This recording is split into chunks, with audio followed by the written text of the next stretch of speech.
Om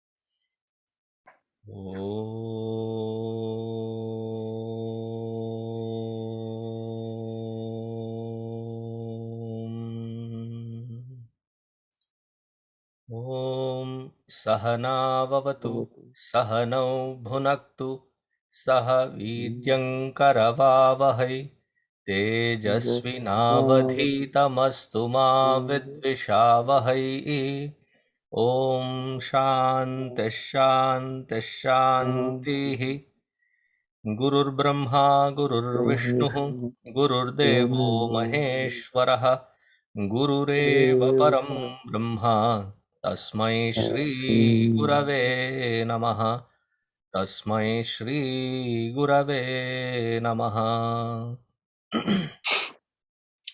Hari Om everyone. Hari Om. Hari Om. Thank you Ashok ji, Dr. Dhruv Balkundi ji and Dr. Ramu ji. We have gathered here because we will soon on January 9th be opening up in all our 3 centers the Bala Vihar program face to face in person. When we took that idea, when we took that decision, Delta was tapering down and things were getting into a place where we thought we could open up, and then we got hit by this Omicron or Omicron, however they pronounce it.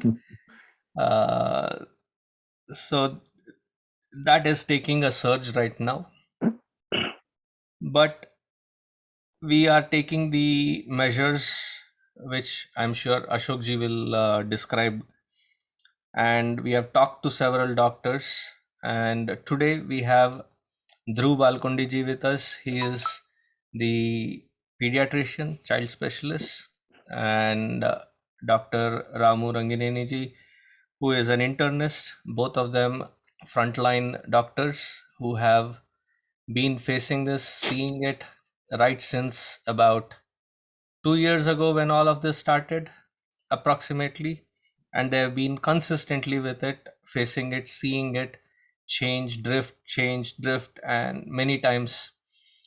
So we will first start with Ashok ji as to this program, why we decided to open up and how we want to proceed.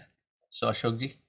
Okay, Hari Om everybody, and thank you Ramuji and Dhruvji for joining this call. It's very important for our audience, mainly teachers, coordinators, and students. And the entire congregation as well. An entire congregation, that's true. So, as you know, for last almost 21 months, we have been running our Bala Vihar sessions virtually, and it was all because of the COVID-19. And we have been monitoring the situation very closely. And as Swamiji mentioned, when we saw that the Delta virus was tapering down, and also based on the feedback received from the congregation that the children are sick and tired of Zooming, day in and day out for their schools initially, and then even for Bal Vihar. And they miss seeing their friends, and they're losing interest. So many parents approached us saying that why don't we start face-to-face Bal Vihar, because the school system has already started 4 or 5 months ago. Fall semester for all schools started. My wife teaches at UNT, and she has been also on call virtual teaching for a long time, but since fall she has been going. All the schools in the Dallas metroplex, Plano, Frisco, all the suburbs, they have started face to face, and it's been going on for over 4 months, and nothing adverse we have heard from either the social media or the media, TV channels, and so on. Now, this new variant, Omicron, has cropped up over the last few months. And again, what we have heard uh, from uh, from CDC and other sources is that this uh, virus is, for those who are vaccinated, is going to be less. It will impact them very. Even if it impacts them, it will be less severe, very less severe, very low-level symptoms, and so on. So based on all this, what we decided, we had a board meeting, in fact, a couple of board meetings, and as Swamiji said, we also discussed with the medical community, and we decided to reopen the Bala Vihar sessions starting on January 9th. And what the protocol that we are going to follow is for Saket and Chitrakoot. It's a little different in Frisco because it is a Montessori school, and the Montessori school has to follow certain regulations uh, from city of Frisco. But so it's a little different, but general they are similar. So we have already announced that all vaccinated adults and also children uh, will be allowed to attend these sessions, Bal Vihar sessions and the adult sessions. Now, what we are planning to do is when they enter the premises, we will have a number of volunteers checking their temperature. And if the temperature is normal, we'll let them in. Also, we'll ask them a question: are you vaccinated? And it's an honor system. We don't want to go through the laborious work of downloading their vaccination cards and all that. It's just too much. So we will ask that question whether you are vaccinated, and if they say yes and temperature is okay, we let them in. Also take the children's temperatures also, and if any one of them is not in the range, then we'll ask them to go back. Also, within the premises, mask is mandatory. We'll make sure that everybody is wearing masks, and we'll have volunteers going around the complex all the time during the session, make sure that everybody is wearing a mask. We will have hand cleaners posted everywhere, upstairs, downstairs, in Saket, and then Chitrakoot, it's just one level. So everywhere, outside classrooms, in hallways, and at the entrance, and so on, everywhere we'll have those things there. And our cleaning schedule is going to be changed. It is we will have it cleaned, the facility, entire facility cleaned before the Bala Vihar session. So it will probably be done on Saturday evening, and nobody will enter before Sunday morning. Uh, Even if somebody enters, they will be just coordinators or Swamiji or myself or people, or board members, something like that. And we will take all precautions required, as I mentioned. Uh, all those which I mentioned are applicable to all of us too. So there will be no exceptions. Then between the session also, we'll clean up the facility. So once the first session, children leave, and once the facility is empty, our volunteers will clean up the facility again to make sure to be ready for the next session. And the same protocol will be applied to the next session also. And that includes all adults, which includes teachers, coordinators, Swamiji, myself, other acharyas, everybody will go through the same protocol. So this is the general high level view I've given to you. And with this in place, in your opinion, is that all right? Or do we need anything additional? Before we go to the doctors, there's one more brief point I'll quickly. Uh, the entire congregation will be receiving an email to go back to the registration process, where they'll be asked a question where Yeah. has the family been vaccinated fully, where we'll define what that fully means. meaning the adults should have had 2 vaccinations and a booster, and the children 5 and up until 12, and they should have at least 2 vaccinations taken by now.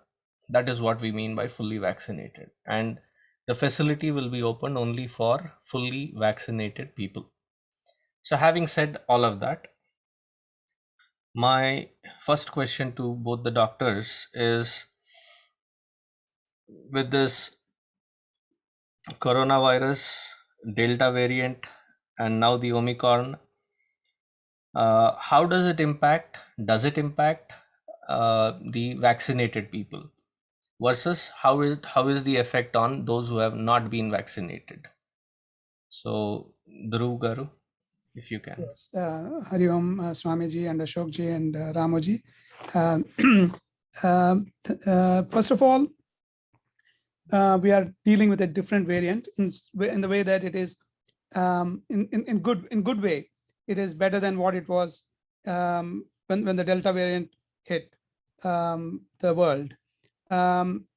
The new variant, from what at least the research evidence that is we are seeing from across the world, from South Africa, United Kingdom, Europe, and now United States. I just got the information that in Dallas area, about 90% of the 80 to 90% of the variant is Omicron, which is good news, because the way one of the epidemiologists put it is, for somebody who has had the booster, that person, if he or she gets the COVID-19 infection, they will present with just mild cold. Somebody who has had fully vaccinated without booster may have severe cold.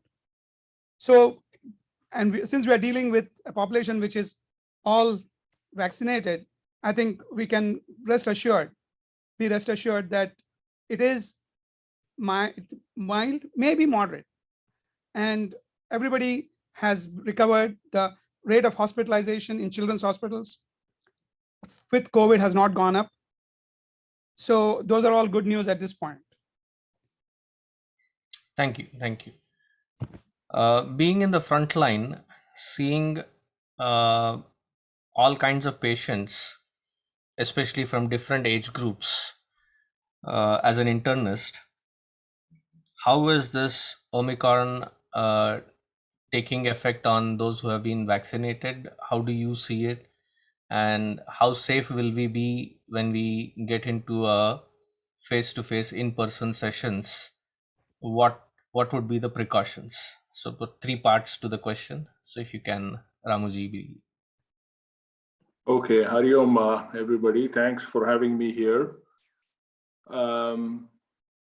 As Dr. Dhruv just mentioned, we have some information from around the world, and then on a daily basis, information here in the US, which is what we use. You know, there are some facts, and then there are some inferences from the facts. So yes, the truth is the Omicron is a new variant with a lot of mutations, 30 plus mutations, that is more easily spreading, multiple times more easily spreading than the Delta variant. So in general, it is understandable that everybody is concerned about it. And there is a hesitancy in going forward with any social interactions and such things.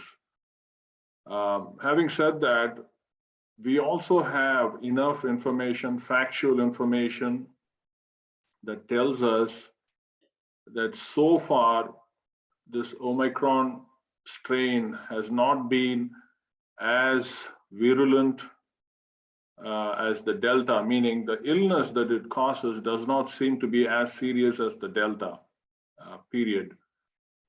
There are some variations between country to country, like Denmark and UK are a little different from maybe South Africa. But the bottom line is this, without going too much into the detail, if somebody has been infected before with the actual COVID infection, or if they have been vaccinated, they are generally very well protected from serious illness or even moderately severe illness that will even take them to the hospital. It does not mean you will not get it. It just means the Omicron is much less severe and may not even warrant a medical, intervention. You may not even go to the doctor or ER or hospital in the first place. So the symptoms are expected to be that mild. The unvaccinated is a completely different story. Elderly and high-risk patients are a different story, but I'm talking about the general population, which I think we see in our congregation who are all vaccinated, as Swamiji mentioned. This is the situation. And this strain has displaced the Delta variant, which did cause more severe illness. The Omicron has its own challenges. That is something to do with logistics, more like, organizations not able to function because of people, if they test positive, they are supposed to do a 5-day quarantine. CDC has changed the rules. So these create some logistical problems for staffing and, things like that. That has been the biggest problem with Omicron. Having said that, we are seeing the wave hit US. It is the medical opinion that almost nobody can escape Omicron. Everybody who escaped the initial wave and the Alpha and the Delta, they're all going to definitely going to get exposed to Omicron. It's not a question of trying to hide from this. As you know, children are going to school, colleges are open.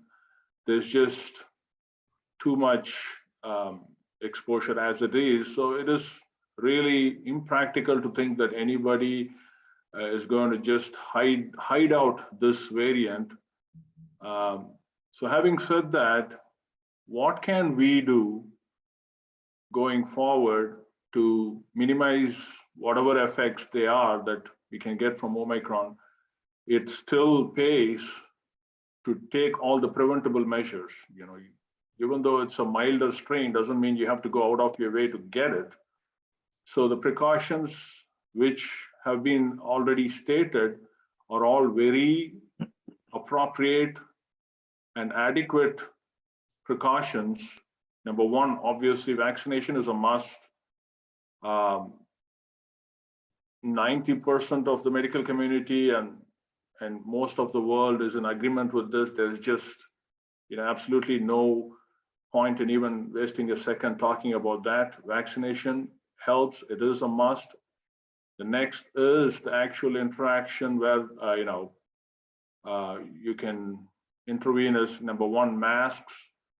Are they 100%? No, but they definitely help. They decrease transmission by multifold. Distancing, simple things like not hugging and not getting into physical contact unnecessarily, all that helps. Frequent hand washing, cleaning, every single thing that has been listed by Ashokji definitely works. Beyond that, I really can't think of anything extra, anything special that I think we should add. And again, if I can ask a question here, Ramagaru, the kind of mask that people should be wearing, I hear that with the Omicron vaccine variant, I have been suggested by a couple of doctors to wear the N95 or KN95 kind of masks. What would you suggest in that protocol? Should we include that as a necessity? My opinion would be no, because what is the word, institutions and organizations at a much higher level, I'm talking about WHO, CDC, they have already looked into all this. And on a practical basis, in a hospital setting at work, I use N95 every single day. There's no point in trying to, go for anything else. I don't want to compromise there. It's my workplace. But in a home setting, in a community setting, it is not the recommendation that you have to use only N95. If you do prefer, yes, well and good, get an N95 mask, but it may not be right for everybody. In fact, in a community setting, it has been recommended even a cloth mask is good, but everything has a condition. You have to go with the multi-layered cloth mask, not the flimsy homemade ones. This just doesn't make any Or a sense. clinical mask. Yeah, or the clinical Is that the mask. blue one? The blue one. I have that light blue one. Is that the clinical one or what? Yeah, that is the Yes, clinical it's a one. regular surgical face mask, as they call it. It's not That's what we N95. see. Majority of the people wearing that surgical mask. Yes, it is practical and it helps. So again, my point is obviously N95 would be considered superior, but as a rule, I don't think that is the recommendation that you have to do that. And I think the same would apply for the congregation. If you can wear an N95 mask and you prefer that, I would welcome that. But any mask is good enough.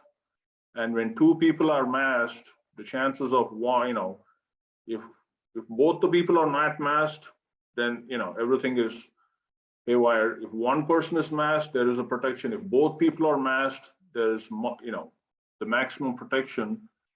I don't think we have to go into the nitty-gritty detail of, is this person wearing a cloth mask? Is that person wearing an N95 mask? Okay. And just Point an taken. extension to that, extending it on to face shields. Again, I don't think for our congregation we don't need people wearing face shields coming in, because we know a lot more about this virus now than we did 20 months ago. So I don't believe face shields also are going to make a big difference. I agree. I've heard it from the doctors, so I have formed it in such a way that my understanding is in such a way that just because I have a vaccination, it doesn't mean that I will not have the virus having an impact on me. It could have, but it can reduce the impact. So is that true? First question. Then the second question in continuation with that is, with this Omicron, if it does have an impact on those who are vaccinated, I hear that it will be like a mild flu or a cold symptom, and their immunity will actually be better than previously. So, Dhruji, if you can Yeah. answer So both these. the first question was, why does one have, after the vaccine, why does one get an infection? So the immunity does wane, and recent evidence is pointing, research is showing that maybe after 10 to 12 weeks, the immunity slowly goes down even after the booster, but this is very early research. And the second question is, the infection may act as a booster to the booster. Okay. So that way, it's a small infection which doesn't cause problems, may cause a little cold, may cause a few body aches, may not cause any other problems, may be totally asymptomatic, but those do help in boosting the immunity, which is already at a heightened level and which is starting to go down. That's good to hear. Ramuji, you had an example to go with my first question. which kind of tickled me when I heard it from you. Could you please restate that example about people vaccinated? Yes, Swamiji, yes. I remember that. It was almost a few weeks ago, I think. I don't know how you keep all that in mind. Just so the listeners know, I did not have any pre-meeting discussion with Swamiji or Ashokji or anything. We just came spontaneously, as did Dr. Dhruv. I think even I didn't even have a discussion with Dr. Dhruv about all these things. But yeah, everything he said is pretty much accurate. And this question is interesting because a lot of people seem to be confused about the fact. And my patients tell me, my friends ask me about this. So this is the bottom line. Hey, I got the vaccine, so I will not get the infection, right? Or it's like, hey, I know this guy, my pastor, he got the vaccine, and you know what? He got the COVID too. But that's what I tell them. Is your pastor in the hospital? No, you are in the hospital. That's what I told my patients. I said, you walk into a battlefield, there's fighting going on, and I give you a bulletproof vest. And you're going to walk across, maybe you will duck and avoid the bullets, but there's a high chance the bullet is going to hit you. It's not going to stop and say, oh, this guy is wearing a bulletproof vest, let me change direction. No, the bullet will hit you. When the bullet hits you, are you going to be happy that you're wearing a vest? Or are you going to try to face it without a vest? That's the question. The vaccine will protect you, but the virus doesn't know you got the vaccine. So you will get infections even if you're vaccinated. But the fight will be over really fast if you already have antibodies because of the vaccine. That's the whole point of it. I get tickled even now when I hear this example of yours, but very aptly put. Thank you. Yeah, very nicely Uh, said. I think the questions that I had to build a level of clarity in the congregation, I think I have asked them. But if you both think that I have not covered some very vital aspect which you think should be learned by people when they are trying to meet in a congregational level, what would be one or two pointers? So first I'll start with Dhruvji and then go to Ramuji. Yeah, I think we did cover, Ramoji covered, and so did Ashokji cover some of the mitigation steps, precautions that we need to take. I mean, obviously, as much as possible, masking is mandated. There's no question about it. So I'm not even going to get there. As much as possible, social distancing in the assembly, in the Bala Vihar classes, trying to avoid physical contact, hugging. I think those would, especially after meeting after 21 months, it's quite obvious that you want to do it, but restrain yourself for few more months. That would be my suggestion. Ramuji? Yeah, I think the biggest challenge is going to be, we're going to be having kids in the building. And so the number one thing is, after all the basic steps and the essential steps that you already described, I think everybody in this day and age is very well aware of all the precautions. But I think it's a very important step for the adults to create, make that example for the kids. Like Dr. Dhruvji said, there is going to be a temptation when people see each other after a long time to kind of, shake hands and hug. And, with kids around you, you don't want to set a bad example. So I think it's very important to be conscious and follow these little things as studiously as possible, and that kind of make it a practice. And I can't think of really anything else. I have one So, which just reflected, and then I'll ask Ashokji if he has something also.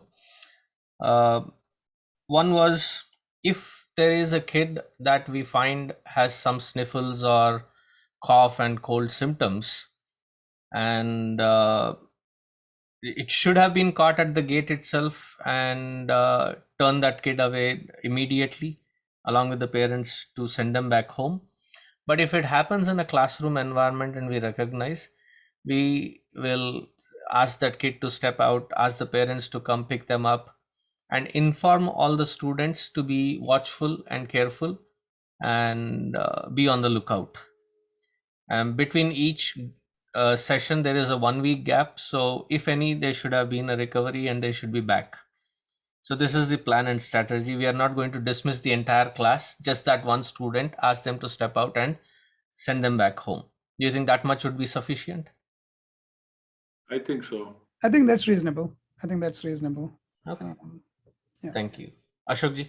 So yeah, these kids have been going to school, I mean, face to face for last 4-5 months.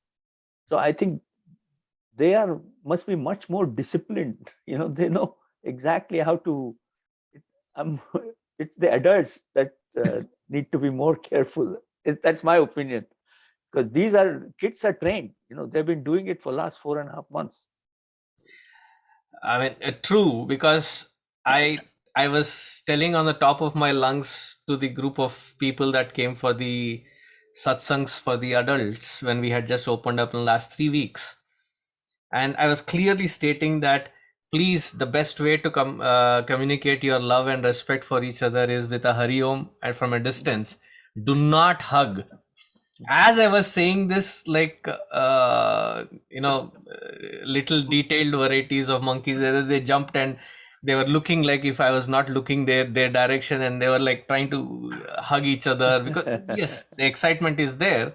But as well put by Ashokji, I think it is the adults that have to be trained, not the kids. True. But to end this, I personally thank both Dhruvji and Ramuji for taking your time, especially Dhruvji when he's on a call from the office itself, late night, and Ramuji also. Thank you both. And Ashokji, thank you as well. Again, thank you very much, Ramuji and Dhruji, and Swamiji for coordinating this. I think it's very informative. Always welcome. Yes, always welcome. Thank you. Hari Om. Om Shanti Shanti Shanti Hari Om. Take care, all of you. Hari Om. Hari Om.